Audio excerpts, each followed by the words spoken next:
Good evening and welcome to The Right Side, where we talk about today's news, trends, and issues from an admittedly conservative perspective. I'm your host, Chris Pareja, and this evening we're joined by Yaron Brook, president of the Ayn Rand Institute, and he'll be talking with us this evening about why the country is in the fiscal mess it's in and what he might do to resolve it if it were his country to run. Yaron, thanks for joining us. Thanks for having me on. So first of all, tell us a little bit about what the Institute has as objectives and how you got involved. So the real objective of the Ayn Rand Institute is to promote Ayn Rand's ideas, to make Ayn Rand's ideas part of the culture. And you know, your viewers might be familiar with Ayn Rand from Atlas Shrugged and The Fountainhead. You know, these are books that were written over 55 years ago and are best-selling books today. They're selling hundreds of thousands of copies every year. So it's really to get the ideas in those books out into the hands of young people to read and to inspire them, and also to get it into the public debate, to take the issues that are presented in those books, the philosophy that Ayn Rand articulated, and bring it into the culture, into the cultural debate that's going on, into the political debate that's going on. And so for those of our audience members who haven't read any of the books, like for example, Atlas Shrugged, I have read it, and it was life-changing for me, as we've discussed it was for you as well. Talk about maybe 2 or 3 of the top-level ideas that Ayn was trying to convey with these pieces of literature. So really what she was trying to convey is the role of the individual, or the importance of the individual. So her whole ethical system, and she was a philosopher, she wasn't just a novelist, her whole essence of her morality is individualism. It's the idea that you need to take care of your own life. You need to pursue values that make your life the best life that it can be, that make your life a success, a prosperous, a flourishing life. And then what kind of political system the individuals who are going to pursue their life, are going to use reason, are going to use rationality to pursue the best life available to them. The political system is a political system of freedom, a political system that leaves you alone to pursue your own values, a political system where the role of government is limited to the protection of individual rights. So it's the American system, the original American system, and it's capitalism. That's what capitalism means. Capitalism is a system of private property where the government does one thing and one thing only, and that is protect individual rights. Right. And so in looking at that, if you compare it, you talk about the way that the political system was designed. It's not necessarily operating that way today. If you were to put it, her thought process into one of the major party kinds of alignments, where would you see it fitting for the political spectrum today? You know, she was asked this while she was alive, and you know, she died in 1982, so throughout she saw the evolution of the modern Democratic and modern Republican Party, and she rejected both. I mean, she basically said, look, the problem is that the Democrats want to, you know, control the boardroom, they want to control business, they want to control the economy. Yeah, they're for some semblance of individual rights when it comes to free speech in the bedroom and issues like that. The Republicans, they want more freedom when it comes to the boardroom, when it comes to the economy, when it comes to business, but they want to, you know, they want to control free speech, they want to control the bedroom, they want to control my personal liberties. She was for personal liberty, she was for individual rights. She was for the idea that the government has no role in dictating our life and telling us what we can and cannot do, how we should and shouldn't behave, as long as we're not violating other people's rights. As long as you're not sticking your hand in my pocket. It's none of my business what you do in your boardroom or in your bedroom. Right. And so in the current political state, I mean, both of the major parties are tending to move toward more of a big government, more involvement, more power and control kind of scenario. Would you consider it more of a traditional libertarian type of a stance that she would have taken? Because many Republicans today are more libertarian, I mean, some of the old school ones, versus just all of the rhetorical. So she would support what we've come to understand as kind of a libertarian position, but not exactly. Again, I mean, I think think of her more like the Founding Fathers. Think of her as a Jeffersonian in her political philosophy, much more than anything that we have available today. She was for government. She believed government has a role to play. Remember, some libertarians are kind of anarchist, but she clearly believed that government has a role to play, but again, only as the policeman, the judge, the soldier. Right. Not in any role in terms of dictating how we live our lives and what we do, not dictating our morality, not dictating how we run our businesses, not being a paternalistic government, but basically stepping aside and letting each individual pursue a happiness. You know, Declaration of Independence, the most important political document in human history. Right. We each have an inalienable right. Nobody can take it away, not a majority, nobody can take it away, right? To what? To our lives, which means what? You have an inalienable right to life, means you have a right to do what you believe is necessary for your life, for the success of your life, pursuit of your rational values. Nobody has a right to intervene. You have a right to liberty, to think what you want and to act on those thoughts without anybody stopping you. And you have a right to pursue happiness. And that's the core of a political philosophy. And you know, there are times when the Democrats are worse, so you vote for a Republican, and there are times when the Republicans might be worse, and you vote for Democrat. The point is that the key to look for is who is going to protect my rights, my individual rights. And, you know, I think this administration, the Obama administration, is particularly bad. And I think in terms of violating our rights pretty much across the board. And I think that you know, most people who advocate for Ayn Rand's ideas, you know, would support Republicans over Democrats, but not because we love Republicans. Right. But because Lesser this administration and these Democrats are so almost nihilistic, are so, you know, anti the founding principles of this country, to an extent where the Republicans look good in comparison. Right. Well, and that's the thing. A lot of people, the last election was evidence that people aren't showing up because they don't think it matters anymore. Neither option is that great, so you just kind of, maybe you participate, maybe you don't. And it's interesting that it sounds like she was very much an advocate of the constitutional limitations put upon government, but I saw a stat yesterday that the previous record for executive orders was 63. Obama's already written 700. So that's more example of people just bystepping. The separation of powers is gone, and I think George Bush is the one who set a really bad precedent for this, and Obama's following up, and it's getting worse. Every president is worse, and this is the trend, and this is how we get to authoritarianism. That's the path that you take, and she was very much for separation of powers. But she believed that the Constitution, in many regards, you know, was the right document, was the right direction, but it was too weak. It should have been much more explicit about limiting government, much more explicit about what government shouldn't be allowed to do. You know, in hindsight, that's easy. Of course, the founders were geniuses, you know, the greatest political thinkers who ever founded a country, and this is the greatest country ever founded, but we're drifting so far away from their vision that in many regards, the Constitution today is irrelevant. I mean, nobody pays attention to it. That's not Congress, true. not even the Supreme Court, right? They interpret it any way they want in order to get the laws that they want passed, and it's become an empty document. What we need is a movement to resurrect the true meaning of the Constitution and its true foundation. And I think you found that foundation in the Declaration, which sets the context for the Constitution by defining the principle of individual rights. Individual rights is the key political principle that makes America unique. And so is that straying the reason that we're in the fiscal mess we're in, or what would you say is the cause? Absolutely. Look, the mess we're in was not made by this president. It was not made by the previous president. This is a trend. This is something that's been building over the last 100 years. 1913 was the year in which we got a Federal Reserve, where the government basically monopolized money and monopolized interest rates. And guess what? You know, a dollar today was worth back then. I mean, the dollar's worthless, right? We've lost over 90% of the value of our currency since the Federal Reserve was established, right? So there's the one data point from 100 years ago exactly. We got 1914, we got the income tax, right? Penalize work, penalize production, penalize the most able and the most productive in society, you know, the progressive income tax system.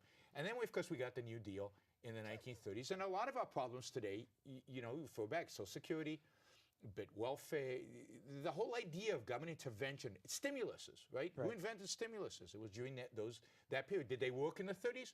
No. Did they work in the 70s? No. Did they work in they never work. It's just the wrong people were doing it. That's all. The Japanese are going to try this again, right? For 20 years, they've been trying to stimulate the economy. They've had no results. The new government came in with an agenda. We're going to stimulate big time this time. And it'll still fail because you cannot stimulate the economy from government. Government is not the stimulus. So that's the origins. And then you've got the Great Society, right? And that's where you get Medicare and Medicaid, and where you get welfare and a lot of these programs that today are bankrupting the country. But it's not just that. If you look at our healthcare system, which is completely destroyed, it's every administration has passed laws that are being horrific. Democrat and Republican doesn't matter. Remember, George Bush passed Medicare Part D, which is one of the largest expansions of the redistributive state since the Great Society. So, you know, every one of them. And what we've got today in America is we've got massive redistribution. We've got an entitlement state. We've got people who expect the government to take care of them. And that's 100 years of slow erosion to the American spirit of individualism and personal responsibility. And we've got a regulatory state. Again, we were talking before with Richard Nixon. Richard Nixon passed a lot of the regulations that today afflict business. But this is, again, a trend that started in the 1930s and it's just accelerated. And to start a business today in America, to develop a business, to take a business public, to be successful, is very difficult. Much more difficult than it was 20 years ago. Yes. Much more difficult than it was 50 years ago. We're making it very difficult for people to be successful in this country, and to produce, to create, to build. And we demonize them. We demonize those people. So this goes kind of to Rand's moral point, right? We view them as being selfish and self-interested, as if that's a bad thing, that they're pursuing their own self-interest through profit. But profit is a good thing. Profit is a moral thing. You don't make a profit without offering somebody a value, right? And making your life better off, and at the same time making other people's lives better off. So we have a country that values giving money and taking money, but not creating it, not building it, right? And that's perverse, and that's a culture that is heading in the wrong direction. It's a culture that is self-destructive. And those are the origins, if you will, for where we are today. So for people who weren't around, I mean, you talk about all of these programs that we all hear about so often now, and people think there's no way that the country can exist without them. But before they were enacted, people did survive. They worked in the communities, their families supported them. But the fact is that under capitalism, very few people need support, because capitalism produces more jobs than there are people available. I mean, think of the 19th century. 19th century American, and it's horrible how our history teachers have demonized the greatest century in American history, the century that took America from being a third-rate colony. We won the war of independence, let's be honest, because the British didn't care that much about us, because we weren't that important. And from there, we went to, by the break of World War I, to the greatest, mightiest, strongest military and industrial country in the world. Right? That 120, 40 years have been demonized by our history professors. And yet, this is the period in which we built this country. This is the period where we absorbed millions of immigrants, the largest immigration ever in human history. As a percentage of the population in America came in during that period. And it wasn't the intellects. It wasn't the well-educated. It was the poor of Europe. It was the oppressed of Europe. It was the uneducated of Europe who came here, right? With a work ethic and a desire to succeed. Exactly. And what did they have here? Did they get a safety net? No. Did they, you know, what they had was a private safety net. They had charity. They had mutual aid societies. They had insurance companies. You could buy insurance against poverty. There was a private network that gave that safety net, but very few people needed it, because what did they do? They went out and around. They got a job. They earned a living. They created wealth. They took care of their kids. They sent their kids to school. So within 2 generations, within 1 to 2 generations, they were middle class. They started with nothing, and they went to middle class without any government help. And that's the kind of system we need to return to. And when we got away from that system in the teens, but really in the 30s, that's when we start going downhill. And it's true, we've made a lot of progress since the 30s. I mean, standard of living had gone up dramatically. But that's in spite of government, not because of it. In spite of the government programs, in spite of government intervention. It's a testament to the spirit of entrepreneurship, the spirit of innovation, the spirit of freedom that Americans have, that they have succeeded in spite of all the shackles that government has placed upon them. Right. And so you were talking, you used the word morality and capitalism being moral. Talk to me a little bit about that. And because many people in today's society, for various reasons, look at capitalism as evil. They say the free market system doesn't work. The reality is, in my estimation, we have no free market system. Talk to us about the moral argument. Look, it's not only that capitalism is moral. It's the only moral system. So what is morality, in this kind of political context? A moral system is a system that leaves individuals to pursue their own well-being. Morality is about your ability to pursue your values, your rational values that lead to your personal happiness, that lead to your success as a human being. A system that allows you to pursue those values is a moral system. A system that obstructs you, that penalizes you, that constrains your ability to choose to pursue what you believe is rationally good for your life. That is an evil system. Statism, any form of statism, socialism, fascism, communism, the mixed economy we're in today are evil systems. The evil systems is because they restrict the ability of the individual to pursue happiness. They restrict the individual's ability to pursue his own life. They make the assumption, see, America was founded on a unique principle. And the principle that your life belongs to you. It doesn't belong to the state. It doesn't belong to the Pope. It doesn't belong to the king. It belongs to you. It was revolutionary. That was a revolutionary concept. The first country in human history to be founded on this principle. That's why I believe it's the only moral country to ever exist, because of this principle. And yet we've moved away from that. And statism is a movement away from that. Statism says, no, your life doesn't belong to you. It belongs to the majority. It belongs to whatever we vote. We get to decide what to do with your property. If your house, it turns out, is going to be more useful to us as a swimming pool, we'll just knock it down and build a swimming pool. It's called eminent domain. It's called Kelo, right? The Kelo decision said that's okay. And if we give it a Walmart, that's okay, as long as it's in the public interest. The public interest is one of the most, as used by a politician, one of the most evil ideas ever, because it basically says your life does not belong to you. It belongs to the public. Right. And if we decide to confiscate your stuff, to take away your stuff, if we decide that you're making too much money, we'll tax it. If we decide that you're making too little money, we'll put in a minimum wage law and make you unemployed. And let's be honest, minimum wage laws cause unemployment. That's all they do. They don't improve anybody's life. So the government then is coming in and telling you how you should live your life, how you should run your business, what you should do in your bedroom. So in that sense, the government we have today is immoral, and all forms of statism, all forms of government intervention are immoral. Capitalism is the only system that leaves individuals alone to pursue their happiness, to pursue their rational values. And as such, it's the only moral system. So your passion is obvious. Yes. and appreciated. Talk to me about what you would do to change things. Given where we are today, how do we get back to that individualism, that the value of the person and their life as the rung of society? So there are no shortcuts. There's no magic bullet. There's no one thing that if government just did, because it's not government, it's us. We get the politicians we deserve, as ugly as that sounds. It's true. We vote for them, and we don't run.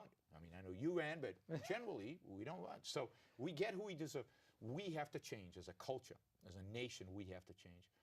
How? And there's only one way to do this. This is education, education, education. It's all about long-term education. There's no gimmick here. We've got to teach this stuff. We've got to talk about this stuff. We've got to write about this stuff. We've got to get the word out there. We've got to write books and articles and give speeches and do television shows. We've got to engage people with these ideas. And when we don't do that, we've given up. That's when the other side wins. Because look, they control the schools.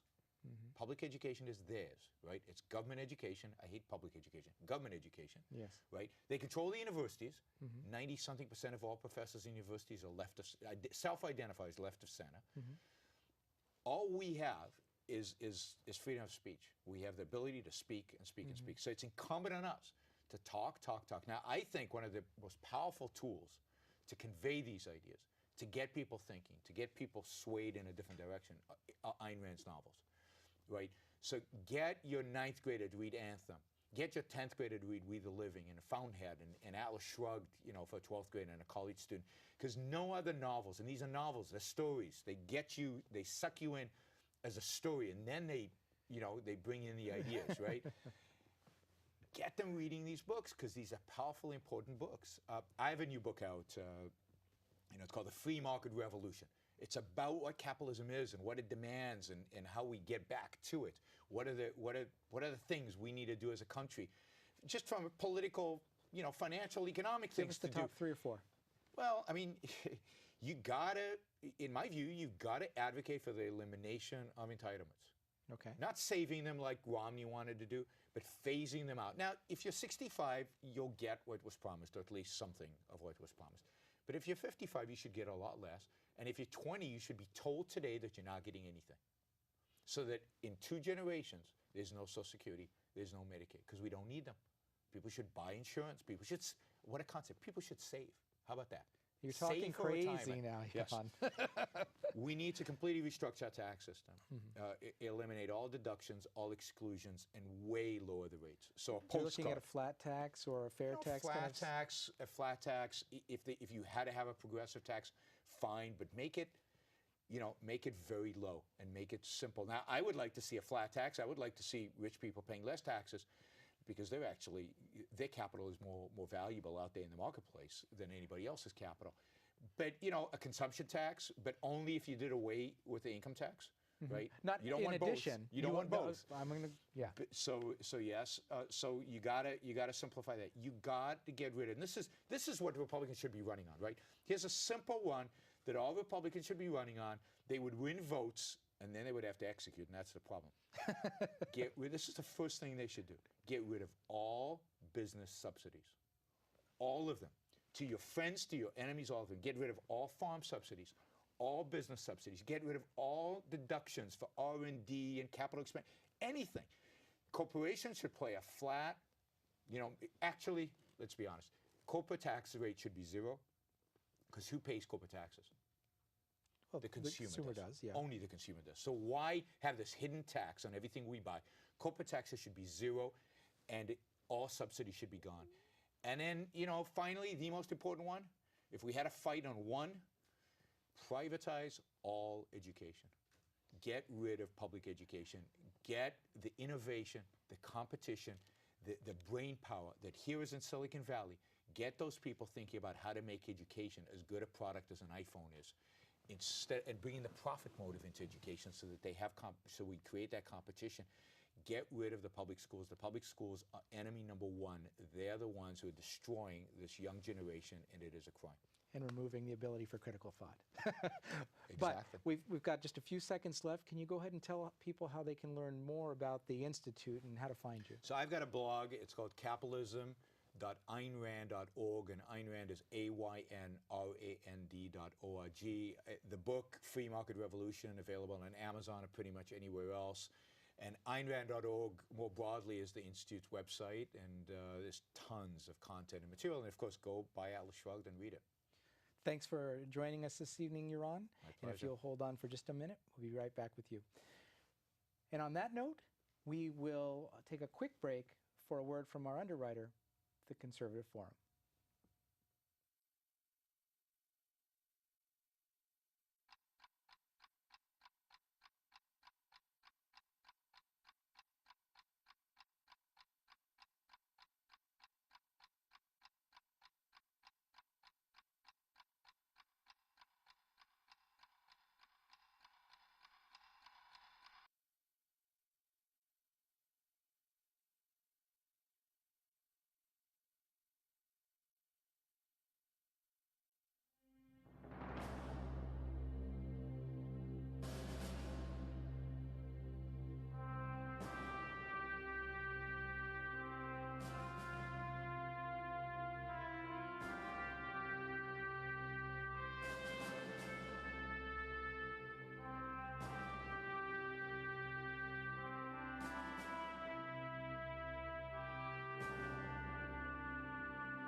Well, I say I'm a constitutional law attorney.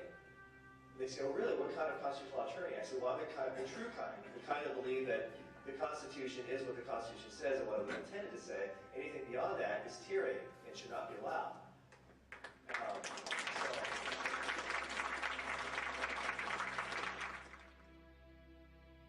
So let's come to this, my friends. You ready for the second American Revolution against a ruling class that simply lectures but does not listen or defend the American people? It is government versus the people. Am I right? Look at the Electoral College example, right? A leftist popular challenge to states' rights. You think the founders weren't brilliant people? Did they not know what they were doing by carefully calibrating to get the small states and the big states to come together? Why does Wyoming get 2 senators in California? Actually, I'd rather have Wyoming's 2 senators.